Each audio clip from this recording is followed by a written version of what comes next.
Hello viewer, আসসালামু আলাইকুম। আজকে আমরা ইবনে সিনার দর্শন নিয়ে আলোচনা করব, আর সাথে আছে আমি প্রভাষক ইফতেখার আহমেদ রতন।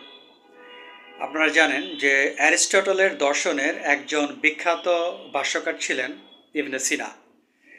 অ্যারিস্টটলের দর্শনের ভাষ্য এবং টিকা রচনার ক্ষেত্রে তিনি আল ফারাবির রচনাকে ভিত বা বেস্ট হিসেবে গ্রহণ করেছিলেন। তিনি কিন্তু গ্রিক দর্শনের দ্বারা ব্যাপকভাবে ইনফ্লুয়েসড হলেও তিনি কিন্তু অন্ধভাবে গ্রিক দর্শনকে অনুসরণ করেননি। আসলে ইবনে সিনা বিভিন্ন দর্শনের সমন্বয়ে তার দর্শনশাস্ত্র রচনা করেছিলেন। তা চলুন আমরা এখন ইবনে সিনার দর্শন নিয়ে আলোচনা করি।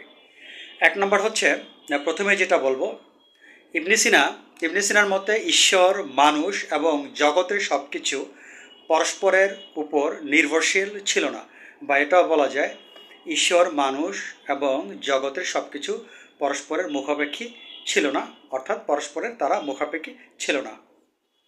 ইবনে সিনার মতে মানুষ ঈশ্বরের নিয়ন্ত্রণের অধীনে নয়। তার মতে ঈশ্বর সরাসরি জগৎকে নিয়ন্ত্রণ করে না। এক্ষেত্রে একই মত দিয়েছেন কিন্তু আল ফারাবি। এই আল ফারাবি কিন্তু সেম কথা বলেছেন যে ঈশ্বর সরাসরি জগৎকে নিয়ন্ত্রণ করে না। সো আমার মনে হয় এক্ষেত্রে ইবনে সিনা আল ফারাবিকে অনুসরণ করেছিলেন। ইবনে সিনার সবচেয়ে বিতর্কিত বিষয়টা হচ্ছে যে তিনি বলেছিলেন যে এই জগৎ শূন্য থেকে সৃষ্টি নয়, অথচ পবিত্র কোরআন শরীফে বলা হয়েছে জগৎ শূন্য থেকে সৃষ্টি হয়েছে।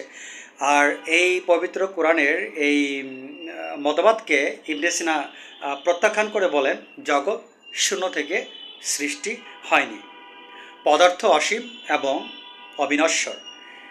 এই জগতের যেমন শুরুও নেই, ঠিক এই জগতের তেমনই শেষও নেই। তার মতে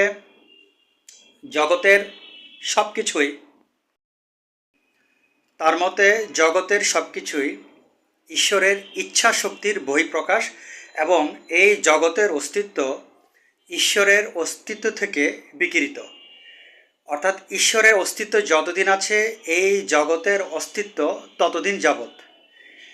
ইবনে সিনার আরেকটি বিষয় হচ্ছে যে ফিলোসফিক্যাল টার্ম বা আপনার এই দার্শনিক প্রায়োগিক শব্দ দিয়ে ঈশ্বরকে কখনো সংজ্ঞায়িত করা যায় না।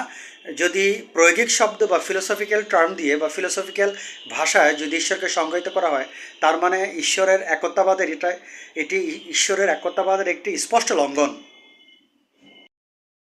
ইবনে সিনার মতে ঈশ্বর এই জগৎ সম্পর্কে সার্বিক একটা ধারণা রাখেন, কিন্তু ঈশ্বর এই জগৎ সম্পর্কে পুঙ্খানুপুঙ্খরূপে ধারণা রাখে না।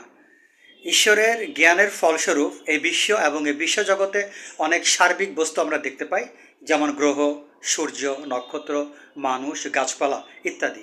এই সকল সার্বিক বস্তু সম্পর্কে ঈশ্বর অবগত, এবং এই সকল সার্বিক বস্তু ঈশ্বরের সার্বিক জ্ঞানের অংশ। সার্বিক মানুষ সম্পর্কে তিনি জ্ঞান রাখলেও বিশেষ ব্যক্তি ইবনে সিনা বা হোরাস সম্পর্কে তিনি কোনো জ্ঞান রাখেন না। এটি ইবনে সিনার মতবাদ। ঈশ্বরের জ্ঞানের ফলস্বরূপ মানুষ, এই মানুষ সম্পর্কে তিনি ভালো করে জানেন, কিন্তু তিনি ইবনে সিনাকে চিনেন না। এটি হচ্ছে ইবনে সিনার দার্শনিক মতবাদ। ইবনে সিনার সবচাইতে বিতর্কিত একটি মতবাদ হচ্ছে মদ্যপান নিয়ে। ইসলামী শরীয়তে মদ্যপান হারাম, কিন্তু ইবনে সিনা এটিকে প্রত্যাখ্যান করেন এবং বলেন মদ্যপান করা বোকাদের জন্য হারাম, কিন্তু যারা জ্ঞানী তাদের জন্য মদ্যপান নিষিদ্ধ নয়। আপনারা হয়তো জানেন অনেক ইসলামী চিন্তাবিদ ইবনে সিনার উপরোক্ত মতবাদের জন্য, এতক্ষণ যে তার দার্শনিক মতবাদগুলো নিয়ে আলোচনা করলাম, উপরোক্ত বেশ কিছু মতবাদের জন্য অনেক ইসলামী চিন্তাবিদ ইবনে সিনাকে কাফের হিসেবে ফতোয়া দিয়েছিলেন। আপনারা হয়তো জানেন যে অনেক আলেমদের মতামতের ভিত্তিতে আব্বাসীয় খলিফা আল মুস্তানজির তিনি কিন্তু সকল বইগুলোকে পুড়িয়ে ফেলার নির্দেশ দিয়েছিলেন। তো আজকের এই সংক্ষেপে ভিডিওতে এখানে ইবনে সিনার দর্শনশাস্ত্র নিয়ে মোটামুটি আলোচনা করা হলো। ইনশাল্লাহ পরবর্তী ভিডিওতে এটির ব্যাপক আলোচনা করা হবে। আজ এ পর্যন্ত, আল্লাহ হাফেজ।